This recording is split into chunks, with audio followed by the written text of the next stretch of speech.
Mayong adlaw, katawhan sa Dios sa Archdiocese sa Osamis. Niya na gyud ta sa Disyembre 6. Ako nga birthday greetings diay sa ako nga pinangga nga apo si Inday Jedis Ocampo, anak ni Attorney Marby Ocampo o ni Rafael Ocampo. Ako pod nga belated happy birthday greetings ngadto ni Marcia. Ako gyapon ning apo, anak nila ni Daisy o sa ang iyang bana to ay taon sa Singapore. Unya ako pod nga birthday greetings sa tanan nga nagasaulog silang adlaw na tawhan karon. Ako pod nga belated birthday greetings ngadto ni Cheska Tan og ni Dea Bodyungan nga nag-birthday kagahapon atong usang adlaw, December 4, Sabado, nga taga Tagima, Tudela. Unya karon kaghapon pod Domingo, priestly anniversary ni Father Cody Sarinas. Father Cody, salamat sa imong pagkabuutan, salamat sa imong pagkamatinabangon, salamat usab sa imong availability. Si Father Cody Sarinas, anaa Coraparoko sa Holy Cross Parish dinha sa Talairon, Oroqueta City. Ato pod siyang iampo kay nagasaulog sa isang priestly anniversary, unya nadisgrasya ra ba taon ni siya niadtong miaging bulan. Salamat sa Dios nga siya karon murag maayo na. Pero ato gid siyang iampo. Atong iampo ang mga kaparian. Unya ako di ay nga kining timbaya sa mga mag-uuma ug mga mananagat. Salamat kaayo mga mag-uumag mga mananagat. Ako pong timbaya sa pasalamat sa ato nga mayor dinha sa Bonifacio. Yadtong Disyembre 1, dunay ordinasyon didto ug salamat sa imong tabang mayor, Mayor Samson Dumanhog o ni Ma'am sa Vice Mayor, Ma'am Honorable Evelyn Dumanhog. Nya sa Disyembre 2, ila usab nga kapistahan. Salamat sa gipadala nimo nga bugas, Mayor o Honorable Evelyn Dumanhog. Ako pod nga pasalamat ngadto sa taga Lopez Haina. Ako pong pasalamat sa atong Coraparoko dito, di nagasaulog kita sa piyesta kanadtong Disyembre 3, 2021. Nga salamat po nako ni Mayor Michael Gutierrez. Nga salamat po ni Andrea Pinky Gutierrez o sa kapikas ni Mayor si Ma'am Rowena Gutierrez. Ako po di gyud ako kalimtan gyud nga magpasalamat sa tanan nga katawhan sa Bonifacio, Misamis Occidental, ingman usab sa Lopez Haina, Misamis Occidental. Karong adlaw, Lunes, ato karong basahon ang ebanghelyo sumala ni San Lucas. Usa ka adlaw ni ana samtang nagtudlo si Hesus, dihay pipila ka Pariseo ug mga magtutudlo sa balaod nga naglingkod didto. Gikan sila sa mga kalungsuran sa Galilea ug sa Judea, ingon man sa Jerusalem. Ang gahom sa Ginoo di kang Hesus sa pag-ayo sa mga masakiton. Unya may nangabot nga nagdalag usa ka paralitiko nga giyayungan nila sa kahigdaanan ug naningkamot sila pagsulod sa balay aron ilang ikabutang ang paralitiko atubangan ni Hesus. Apan wala sila makasulod sa balay tungod sa kadaghan sa mga tao. Busa ilang gidala siya ngadto sa atop ug giukab nila ang pipila ka tisa, unya ilang gitunton ang paralitiko nga naghigda sa iyang higdaanan ngadto sa taliwala sa mga tao diha atubangan ni Hesus. Pagkakita ni Hesus sa kadako silang pagsalig kaniya, mingon siya sa tao, higala, gipasaylo na ang imong mga sala. Unya, nagkanayon sa ilang kaugalingon ang mga magtutudlo sa balaod ug ang mga Pariseo. Kinsa ba kining tawhana nga nagpasaylos, nga nagpasipala sa Dios? Walay tao nga makapasaylog mga sala, kundili ang Dios lamang. Apan nasayra ni Hesus ang ilang unahuna ug giingnan niya sila, nganong nagunahuna man kamo sa ingon, hain ba'y sayon ang pag-ingon ba gipasaylo na ang imong mga sala o ang pag-ingon bangon og lakat? Ipakita ko kaninyo nga ang anak sa tao adunay gahom dinhi sa yuta sa pagpasaylog mga sala. Busa, iyang giingnan ang paralitiko, ako nagsugo kanimo, bangon, dad-a ang imong higdaanan og pauli sa inyo. Diha-diha nitindog ang paralitiko atubangan sa tanan ug gisakwat ang iyang higdaanan ug unya mipauli nga nagadayeg sa Dios. Natingala pag-ayo silang tanan ug uban sa kahadlok ilang gidayeg ang Dios sa pag-ingon pagkakatingalahan gayud sa atong nakita karong adlaw. Ebanghelyo sa atong Ginoo, daygon ikaw o Kristo. Mga igsoon, puno kayo sa pagtulunan ang atong ebanghelyo karon. Atong hinumduman ha nga ania kita sa ikaduhang semana sa Adbento. Ug atong hinumduman nga ang tema karon mao gayud ang paghinulsol sa atong mga sala. Unya atong hinumduman nga ang ikaduhang kandila sa Advent wreath gidagkutan karon. Kung atong mahinumduman, ang unang kandila mao ang candle of the prophets or prophecy candle. Karon mao ang gitawag og candle of Bethlehem. Bethlehem candle. Ngano man tungod kay kita nagpanaw man unya sama nga si Maria, si Jesus o si Maria, si Jose mipanaw hangtod nga miabot sila sa Bethlehem, kita usab magpanaw nga uban kanato ang Ginoo. Pagka nindot gyud ana no, nindot kaayo ang kinibitawng Advent wreath kay dunay gyoy pagtulunan. Sa ako nagikaingon, ang unang kandila mao ang kandila sa mga propeta o kini gapahinumdum kanato nga kita magpuyo sa paglaom. Karon gitawag kini og Bethlehem's candle or candle of Bethlehem aron kita mo maglawig nga uban kanato ang atong Ginoo.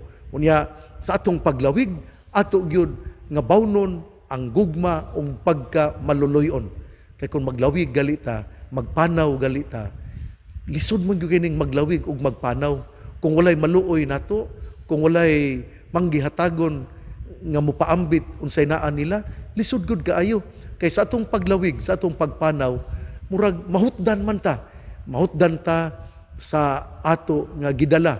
Pero kung dunay matinabangon, kung dunay mahigugmaon, kita makaingon gayud nga instrumento gyud sila sa gugma ug kaluoy sa Ginoo. Muna nga nindot gyud kaayo nga nining ikaduhang semana sa Adbento, kita gipahinumduman gayud nga atong kinabuhi sama sa usa ka panaw. Ug tungod kay sama sa usa ka panaw, huptan gyud nato ang Ginoo sa atong kasing-kasing. Dili lang huptan nato ang Ginoo sa atong kasing-kasing, ato gyud kining puy-an aron kita makapakita o kita mamahimo nga instrumento sa gugma o kaluoy sa Ginoo. Arita sa ebanghelyo. Ang ebanghelyo karon naghisgot gyud, primero gyud nga pag-abli nato nining atong ebanghelyo karon sumala ni San Lucas kapitulo 5 bersikulo hangtod 17:26 mi saysay ayon sa pag-ingon. Usa ka adlaw ni ana nagtudlo si Jesus didto sa nagtudlo si Jesus. Unya samtang tudlo si Jesus, tuad didto ang mga magtutudlo sa balaod o ang mga Pariseo. Una sa tanan, ako ning gihisgutan tungod kay kining giklaro magud dinhi nga si Jesus usa ka magtutudlo. Ato ginang hinumduman no nga Jesus is the greatest teacher of all times. Kay walay tao nga makatupong o walay tao nga makalabaw sa mga pagtulunan nga gihatag sa tong Ginoo. Muna nga siya mao ang greatest teacher of all times. Ato pong hinumduman niya kita sa ikaduhang semana sa Adbento, nagpasabot kini nagipakita sa simbahan nga si Jesus dili lang Dios nga matuod, mataw siya tungod kay siya Dios, tungod kay siya tao nga matuod usab. Mao kini ang pagtulunan nga ato gayud nga hinumduman. Matuod nga Dios, matuod nga tao. Ug tungod niini siya dunay mga ginikanan, tawhanon nga mga ginikanan. si Maria o si Jose. Ato ding hinumduman ha, karong pitsa 8 mauna ang pagtak-op sa gitawag og tuig ni San Jose. Hinautunta nga kining kita manimbag yun ta kay kini biyang Disyembre 8 adlaw bining iglilihi. Importante gyud kini. Doon naman lay atong hinumduman ha. Tulo ra biya gyud ang kining kini bitawang gitawag og mga adlaw nga iglilihi. Disyembre 8, Disyembre 25 ug Enero 1. Sus, unya dili ta makasimba ani mo na nga atong paningkamutan kadtong nakadungog, kadtong anaa sa kining kabukiran, kanang anaa sa mga lagyo nga mga lugar, doon na mo'y mga panahon ari mo sa cathedral kay piyesta man pod sa Metropolitan Cathedral of the Immaculate Conception. Sa ato pa daghan gyud kayo ang misa ana o kung gusto mo doon na po'y misa dinha sa kuta alas ang sure ana naagyod sa alas 5 sa hapon. Muna nga ato gyud nga hinumduman nga si Jesus mao ang greatest teacher of all times. Unya sa diha nga siya nagtudlo mialirong dayon ang mga tao. Unya didto pagali ang mga magtutudlo sa balaod ug ang mga Pariseo. Kinigud sila mo ni ang mga banggiitan nga mga tao pundok sa katawhan sa panahon ni Jesus. Pero ngano mong gyud kaha nga miduol sila kinibang mga tao nga dunay gitawag og intellectual pride, kinibang mga tao nga walay pagpaubos, muduol lang gyud na aron maniid, aron mutan-aw kung unsay ilang ika-criticize sa ato nga Ginoo. Nga mao po ning ubang mga tao mo adto lang aron maniid kung unsay sayop sa ilang mga leader na dili gyud na maayo. Kung ikaw ba tao lang nga kanabitawng maniid lang sa mga sayop sa uban na ayaw gyud ana gyud kay magpuyo lang gyud ka sa negative life. Unya kung negative gali ang imong kinabuhi, dili gyud ka malipayon sa imong kinabuhi.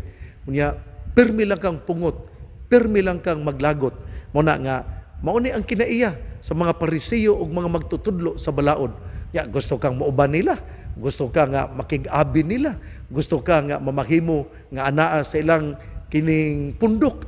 Ayaw kay kining mga magtutudlo sa balaod ug mga Pariseo, mga taong tigpakaron ingnon, mga tao nga nagunahuna nga sila na ang pinaka-bright ug tungod kay sila ang pinaka-bright, ang uban mga pulpul ug walay alamag. Mo ni nga dili gyud maayo. Miapil sila sa pundok pero nagbantay lamang sila sa sayop silang isig katao. Kung ikaw adunay kinaiya ana, huasa na kay dili na maayo. Kana bang magbantay lang ka sa sayop sa uban, di gyud na maayo. Usbon ako, you will never be happy in your life if you only observe the mistakes of others and then you criticize them because of their mistakes, and you are not charitable to accept that you too would commit the same mistakes. Muna nga di gyud ka magmalipayon. Ya ang nindot din tungod kay dunay nangabot nga gadala og taong paralitiko. Ako gining perming isulti no nga si Jesus gipanagna ni propeta Isaías nga matuod nga Mesiyas ug tungod kay siya matuod nga Mesiyas, siya maoy muayo sa mga masakiton. Ug dinhi gidala sa mga katawhan ang usa ka paralitiko. Ato gyapon ning hinumduman nga role of the community to help those in need. Munay importante kaayo. Ganina kagahapon dito ko nagmisa ko sa cathedral alas 8 sa buntag. Doon na intaw, nagtiguang to, nagasigi tawag ubo-ubo, gikuyawan ko. Pero akong hunahuna nga, wala may niduol o nikuan gyud og doon ang tatoy pulis ba niya, dadun siya sa hospital. Kay tiguang siya niya, doon natin, something is wrong with the man, kunya kining, not only physically, but also maybe with his thinking level. Kana bang ipasabot na ay naot nga nakasabot ka kanang murag wala siya sa maayo nga panghuna-huna nga masakiton ga ubo-ubo pag yun nga naglingi-lingi ko kung nabay nurse o nabay kuan kay dili lang sa iyang kaugalingon nga health kundi mga ang health pod sa uban nya kay niya magudta sa COVID-19 pandemic gikuyawan ko mo man bitaw na nga kining importante kaayo nga naatay gitawag og obedience ba kani bitaw ang obedience mo man gisulti gyud sa Santo Papa wala man ko maghisgot dili lang ta maghisgot ana kay napoy uban nga pilosopo gyud kaayo murag gyud mo na mga intellectual pride ba ngangon nga I am responsible of my own body and I am not obliged to submit my body to others. Kay ako mo'y mas nakahibalo. Nga dili sila magpa-injection, mag-vaccination, magpa-vaccine. Mo na dili maayo. Kung ikaw maayo kang Katoliko, katong namati ha. Kung ikaw maayo kang Katoliko, ningon ang Santo Papa, be charitable. Ipasabot. Ginaot nga kita magmaluluyon, magmatinabangon, nga kita magpabaksin aron maluwas ang kalibutan, maluwas ang imong silingan, ug maluwas ang imong kinabuhi. Mao na nga na, pero nagi uban nga mga gahig-ulo, nga pirmir ba mo na sa simbahan, tabang pagpakalawat, na dili maayo na oy, kamong mga lay ministers, pagbabaksin mo, kay unsa man ninyo pagtabang magpabakalawat mo unya matakbuyan nagsakit ang inyong gihatagan og kining lawas atong Ginoo. Dili man lang moingon nga kining ang Ginoo ang pagtuo nato kinalan atong tagaag aksyon. Mabitaw ningon si Santiago nga ang pagtuo nga walay gibuhat patay. Nya magsigig ingon ka nga kining ang akong pagtuo ra mo ayo nako. Mao na ni ang atong gisgutan karon pagtuo gyapon ang mga katawhan midala sa paralitiko aron ayuhon ni Hesus. Nya giayo gyud ni Hesus. Nya sa pag-ayo ni Hesus gipakapinan pagayod og ingon ang imong mga sala napasaylo na. Mao to nga nasuko na pod ang mga Parisiyo ug ang mga magtutudlo sa balaod ug matud pa sa mga magtutudlo sa balaod ug sa mga Parisiyo kinsa ba kining tawhana nga nagpasipala sa Dios. Walay taong makapasaylo sa mga sala, kundili ang Dios lamang. Sila nga mga magtutudlo sa balaod, sila nga mga Parisiyo, sila na hinuon ang mipahibalo nga ang Ginoo si Hesus tungod kay siya mipasaylo man sa mga sala. Mga igsoon, si Hesus tinuod nga Dios, matuod nga tao. Si Hesus mao ang fulfillment of the prophecy of the Old Testament that the Messiah will come from the lineage of David. Ug tungod ni ana tungod sanglit si Jesus usaman ka Mesiyas, gikan siya sa hanay sa laray ni David ug matuod gayon nga natuman ang karaang testamento ang mga panagna sa karaang testamento. Ug diha si Jesus miingon, giingnan niya ang kay nagbagulbol naman ang mga nagbagulbol naman ang Parisiyo o ang mga magtutudlo sa balaod. Busa with firm authority, Jesus said, ako nagsugo kanimo, bangon, dada ang imong higdaanan o pauli sa inyo. O diha mitindog ang paralitiko atubangan sa tanan o gisakwat ang iyang higdaanan o mipauli nga nagadayeg sa Dios. Nindot yun kayo ni. Every time that we receive blessings from the Lord, we have to be grateful to the Lord. The paralyzed man who was healed went back home praising the Lord, grateful to the Lord. Mao yun yung atong kinaiya unta na kita sa mga panalangin nga atong nadawat kita magmapasalamaton. Sa atong mga pagtulunan karong adlaw, nining adlawng Lunes, una, Jesus as the greatest teacher of all times. Ikaduha, Jesus as the Messiah. Tungod kay siya, miayo sa mga masakiton. Ikatulo, nga ang papel sa katilingban, pagtabang sa mga nagkalisod-lisod. Ikaupat, nga si Jesus mipasaylo sa mga sala tungod kay siya matuod nga Dios ug matuod nga tao. Ikalima, nga sa tanan nga atong madawat nga panalangin kita magmapasalamaton. Igsuon ang mayong balita nga mo ang pulong ni Jesus, ang ayang pamation, pamalandungan ug paningkamutan nga mapuy-an. Bulahan ang tao nga namati sa pulong sa Ginoo. Sama siya sa kahoy nga gitanom, daplin sa usa ka sapa, kansang dahon dili gayud malaya. Timpo sa timbunga siya mamunga. Igsuon ugma na usab. Kagahapon Domingo, Disyembre 5, 2021, mao ang priestly anniversary ni Father Cody Sarinas.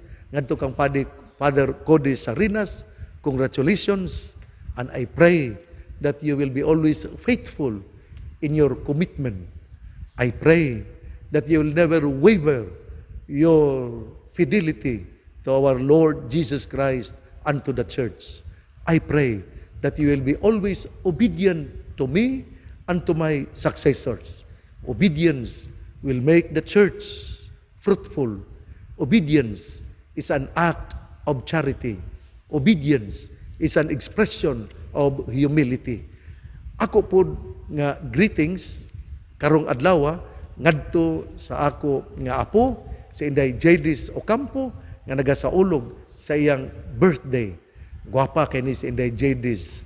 Ako guning apo, gwapa gyud kaayo ni nya anak ni Attorney Marby Ocampo ug ni Rafael Ocampo. Ako po nga belated birthday greetings ngadto ni Inday Thea. Kini po si Inday Thea kinagwapahan pero 3 years old pa ni si Inday Thea. Nya kadang wala pa ba in taon kayo mutubo ang buhok ni Inday Thea. Hinaut-unta Inday Thea nga mutubo na yun ang imong buhok. Nya karong Disyembre 8, birthday na pod sa ako nga pag-umangkon nga si Inday Daisy. Si Daisy hinaut-unta nga ikaw mamahimog yun nga buutan nga asawa o buutan nga inahan. Ang pangaliya sa mahal nga Birhen Maria nga gisangpit sa mga misamisnon nga birhen sa kuta, ang Ginoo magapanalangin kanatong tanan sa ngalan samahan sa anak ug sa Espiritu Santo. Amen. Day ha, kanon di ay ugma di ay Disyembre 7 muadto ako sa konsepsyon kay piyesta man pod sa konsepsyon sa Disyembre 8. Pero sanglit kay ang kining Disyembre 8 piyesta man pod sa Metropolitan Cathedral of the Immaculate Conception dinhi sa Dakbayan sa Usamis, mao na nga sa ilang bisperas dinha sa Concepcion, Mayor Jesse Binya, board member Binya, o ginga manusab ni Father Thurs, ang atong kura paroko dinha sa Concepcion, malipayong piyesta natong tanan. Sa tanan nga taga Concepcion nga nakadungog karon, maghugop gyud ta, mangadto gyud ta sa simbahan, kay nindot man gyud kay ning mumisa kita, ugma ha, alas 9 sa buntag, maghugop kita ngadto sa simbahan, atong paningkamutan nga kining sa bispiras, ato na nga gisaulog ang kapistahan sa mahal nga Birhen Maria, ang Birhen sa Immaculada Concepcion. Unya, holiday man na. Salamat ni Presidente Duterte nga sa tanan, siya ra gyud ang mideklarar nga kana maoy holiday. Unya, dili man na kuan gyud kanang kining non-working holiday gyud na. Muna nga kining salamat o padayon kita nga nining ikaduhang semana sa Adbento atong hinumduman nga ang tingog didto sa kamingawan nga nagaingon, tuliro nato ang dalan o atong paabuton ang Ginoo, maupod kini ang atong buhaton, maningkamot kita nga maghinulsol sa atong mga sala aron matulid ang atong kinabuhi. God bless. Mabuhay. Happy Fiesta, taga Concepcion, Misamis Occidental. Happy Fiesta ni Mayor Jesse Binya ug sa iyang kapikas si board member Binya o ngadto pod ni Father Thurs nga usa ka Vincentian father nga nagasaulog nga mao atong kura paroko din sa Concepcion. God bless, mabuhay tayong lahat.